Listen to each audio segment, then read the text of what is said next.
Na aula de hoje eu quero te explicar a diferença entre CI, CD e CD. Como assim?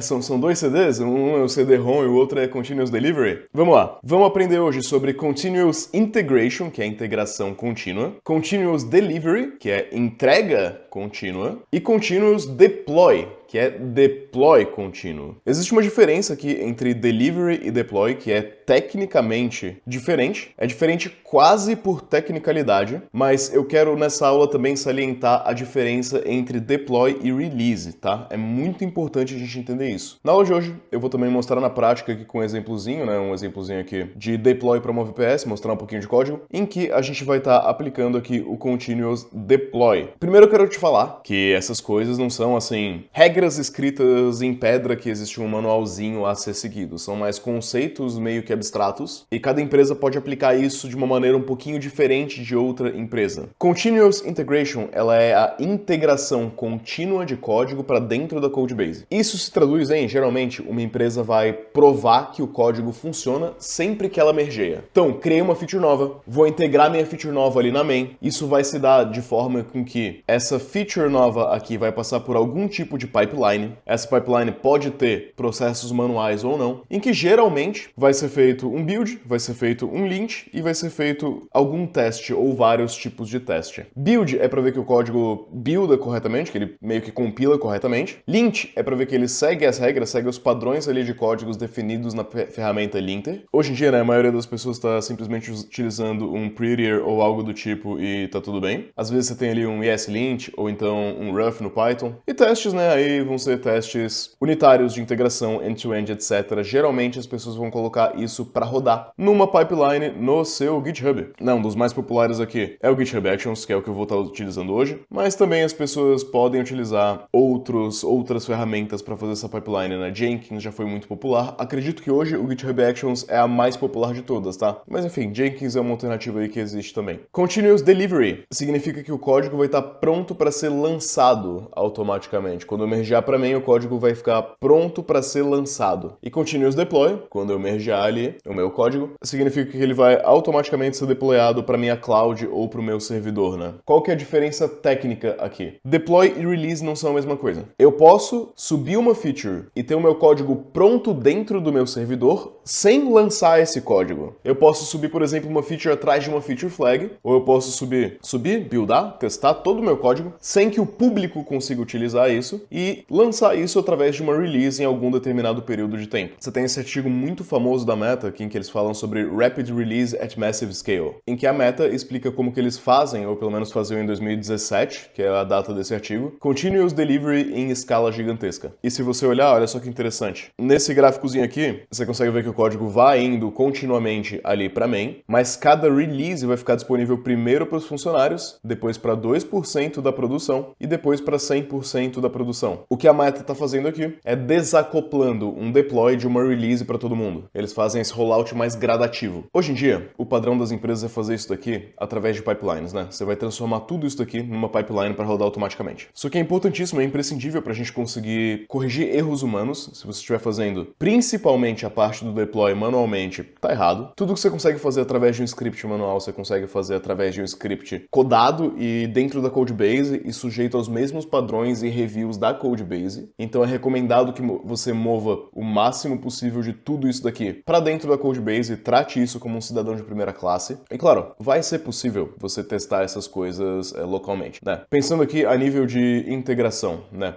Antes de eu comitar um código, eu posso ter acesso tranquilamente a scripts no meu package.json. Nesses scripts eu posso ter o npm run lint, npm run test, npm run build, para ver se o teste funciona, se o lint funciona, se a build funciona. E você provavelmente vai ter isso também na sua pipeline. Eu vou mostrar o GitHub Actions porque eu, sendo bem sincero, eu gosto mais do GitHub Actions do que das alternativas. Então é o que eu acabo usando aqui. Sim, você pode ter o que... Enfim, GitHub Actions é de graça para a maioria dos usos, né? A não ser que você use bastante coisa e começa a pagar ali. E sim, infelizmente a gente vendeu nossa alma para Microsoft. E desde que eles compraram o GitHub tá complicadinho, mas vai. Aqui na esquerda, dentro do meu repositório, dentro do próprio código, eu tenho uma pasta que é o .github/workflows. Aqui vão ser os workflows que vão rodar no GitHub Actions, eu posso ter alguns diferentes jobs. O primeiro job é o job de CI, e nesse job de CI a gente faz aquilo que eu falei, npm run test, npm run build. Esse job, todas as vezes que eu puxar esse código para main, você vai ver aqui, ó, repositóriozinho, aqui a gente tem os jobs que rodaram, a gente tem o job de test e build, eu posso ver os detalhes aqui desse job, enfim, ele vai ter aqui, né, esse job é bem rapidinho, porque essa codebase também é minúscula, tá, é super rapidinha. Continuous Delivery, ele vai até o ponto que eu provo que a minha aplicação está pronta para ser entregue para os usuários. Isso aqui vai variar muito de empresa para empresa, em como a gente vai fazer isso, mas geralmente isso significa que a aplicação ou vai estar direto entregue para os usuários, ou eu vou deixar ela num estado em que eu consiga fazer um deploy e uma entrega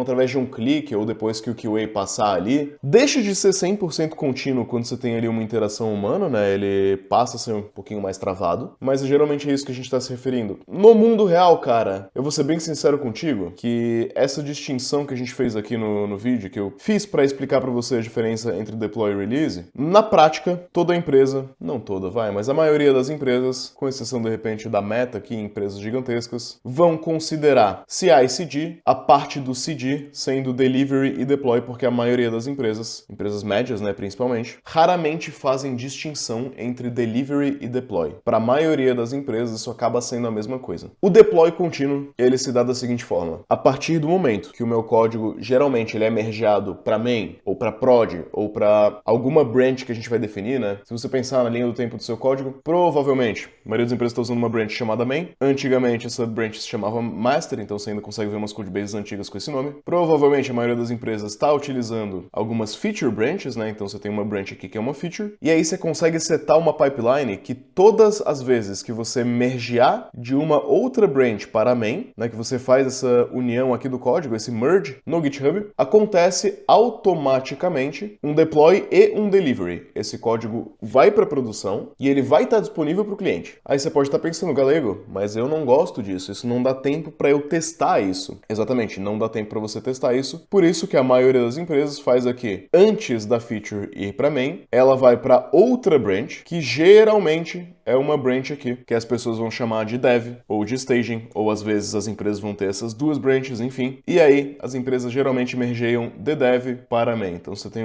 uma feature que ela começa na branch feature, depois ela vai para dev staging, depois ela vai para main. E aí, enquanto ela está em dev e staging, você consegue jogar aqui os seus QAs para testar, você mesmo consegue testar a sua feature ali. O que muitas empresas fazem também é que você vai ter um banco de dados em produção, né? As empresas vão geralmente clonar esse banco de dados de produção para dev e staging e anonimizar aquilo que precisa ser anonimizado, né? Então, por exemplo, você não vai clonar passwords de usuários, nome de pessoa, compras que uma pessoa fez, pagamento, esse tipo de coisa você não vai clonar. Isso aí você vai botar tudo randomizado, mas você vai clonar, digamos assim, a estrutura do banco de dados e mais ou menos a estrutura e dispersão dos dados. E aí você consegue testar num ambiente muito parecido com produção. E esse é o Continuous Deploy. Como que isso é feito na prática na maioria dos lugares? No mesmo workflow ou então num arquivo diferente, tanto faz aqui, você vai ter a parte de deploy. E a parte de deploy, ela varia muito da infraestrutura que você está usando, em como você quer fazer esse deploy. A Vercel tem uma maneira de fazer, a AWS tem infinitas maneiras de fazer. A maneira com que eu estou fazendo aqui, para esse propósito de demo, é simplesmente dando um SSH para minha VPS, instalando o que eu preciso dentro dessa VPS e botando para rodar. O VPS que eu estou utilizando é da patrocinadora do canal, é patrocinador desse vídeo, que é a HostGator. Então você me dá um segundinho para eu falar deles. Eles têm tudo que você precisa para criar seu site, para hospedar seu site, enfim. Se você quiser, eles têm servidores GN8N que você consegue hospedar de maneira muito fácil, muito simples, para trabalhar ali com fluxos de agentes de IA. Eles têm também uma solução com OpenClaw pré-instalado, se você quiser, que é muito mais fácil do que utilizar o OpenClaw dentro do seu próprio computador. Também é um pouco mais versátil, né? Porque você não precisa manter o seu computador sempre ligado, você pode ter só o OpenClaw aqui, você consegue mandar mensagem do seu telefone, independente de onde você tá. Acaba sendo uma vantagem muito boa, tá? Caso você queira OpenClaw, eu recomendo essa solução, acho que faz muito mais sentido rodar numa VPS dedicada do que no seu próprio PC. Mas o que eu vou utilizar hoje é aqui um servidor de VPS. Eu paguei um servidor de VPS da HostGator. Eu peguei inclusive o plano mais barato deles, tá? Eles têm planos a partir de R$ 21,70 por mês. Se você vier do canal, clica no link na descrição, vai ter uma oferta especial para você. Você pode olhar as diferentes VPS que eles têm, tá? Você pode começar na mais baixa e ir crescendo expandindo conforme for a sua necessidade. E é claro, o VPS deles, localizada ali no Brasil, em São Paulo, vai ter uma latência muito boa porque os seus clientes ou usuários provavelmente vão estar ali também, né? Vão estar no Brasil. Velocidade de conexão excelente, poder de processamento excelente. Enfim, tudo que você precisa está aqui. Existem diversos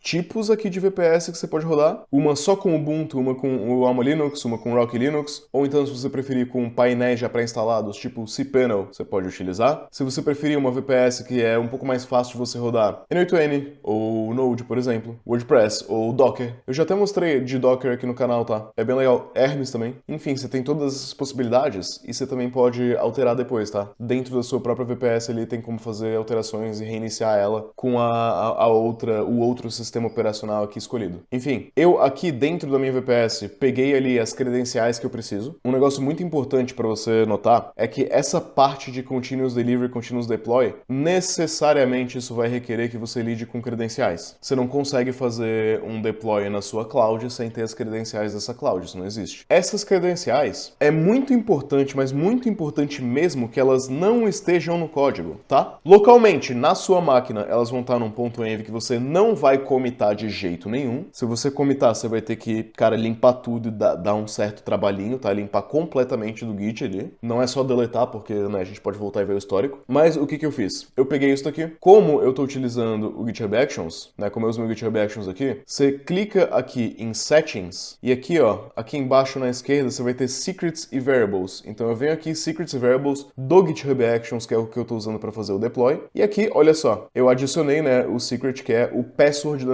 da minha VPS, que é o que eu considerei, que é o maior segredo aqui. E se eu clicar, inclusive, ele tá tão secreto, ele tá tão armazenado aqui, que mesmo que eu clique para editar aqui, você não consegue ver o valor que tá atualmente. É impossível eu ler esse valor. Eu consigo fazer um update nesse valor, mas eu não consigo ler ele aqui, para você ver o quão sério é esse negócio, né? Esse tipo de credencial precisa ser lidada com o máximo grau de seriedade possível, mas a recomendação aqui, pelo menos a minha, se você estiver utilizando algo como o GitHub Actions, é usar o próprio secrets aqui do GitHub Actions. A AWS tem soluções próprias, tá? Existem outras soluções aqui, mas eu gosto muito aqui dos secrets. E os secrets, eu vou buscar aqui, né, dentro do meu deploy, para eu buscar esse password, eu busco aqui com o cifrãozinho secrets.vpspassword e isso vai buscar o password da minha VPS. Ou se for uma credencial de AWS, você pode buscar a credencial aqui, né? Enfim, o que quer que você tenha salvo aqui no secrets, você consegue acessar aqui. E com isso, claro, a parte do deploy em específico depende de como você está fazendo o deploy, né? Ah, galera, eu estou fazendo um deploy com Next.js, então provavelmente você vai dar um Next Start, né? Que é o que você usa para botar o Next ali para rodar. Você vai dar um npm alguma coisa, você vai dar um Ruby alguma coisa, você vai botar um script para rodar, algo nesse sentido. E aqui, o resultado final disso, deixa eu voltar aqui para mostrar, né? O resultado final é que meu GitHub Actions vai rodar esse aqui, ó, esse job aqui de deploy para VPS. Eu posso olhar os detalhes aqui, né? Tem alguns detalhes de como ele faz as coisas e tal. Novamente, isso varia de projeto para projeto, então não faz sentido entrar no mínimo detalhe aqui. Essa parte, cara, essa parte de YAML, ela é tão chata, mas tão chata de se fazer, que a maioria das pessoas nem aprendeu a fazer isso daqui muito bem. Inclusive, nem eu aprendi a fazer isso daqui tão bem. E eu dou assim, ó, graças a Deus que a IA consegue fazer isso hoje em dia. Claro,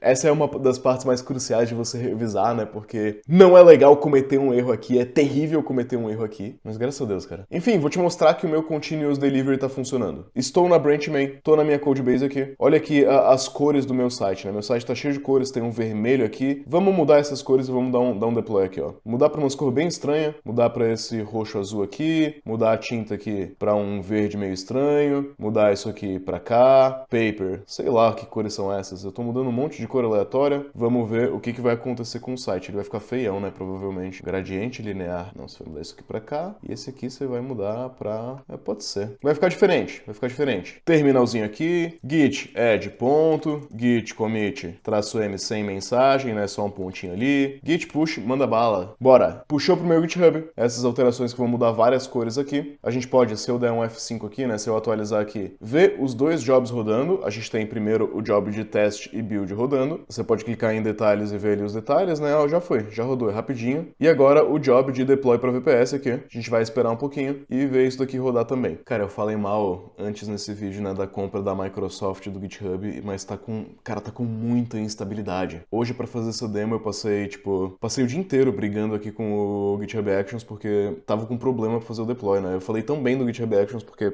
eu acho uma ferramenta muito boa, mas não sei, cara, o GitHub tá com muita instabilidade. Tá insalubre esse negócio. Olha só, tá com problema mesmo no GitHub Actions. Tá com uma degradação e com delays. Bom, rodou agora. E se rodou, a gente deve vir aqui, né? Eu devo dar um F5 aqui. E vamos ver qual que vai ser o resultado. Meu pai do céu, com certeza funcionou. Que horror. Mas é isso, gente. Deploy foi feito continuamente. CI, CD, CD. Espero que você tenha aprendido alguma coisa. Se você não aprendeu nada, pelo menos você revisou os conceitos, vai.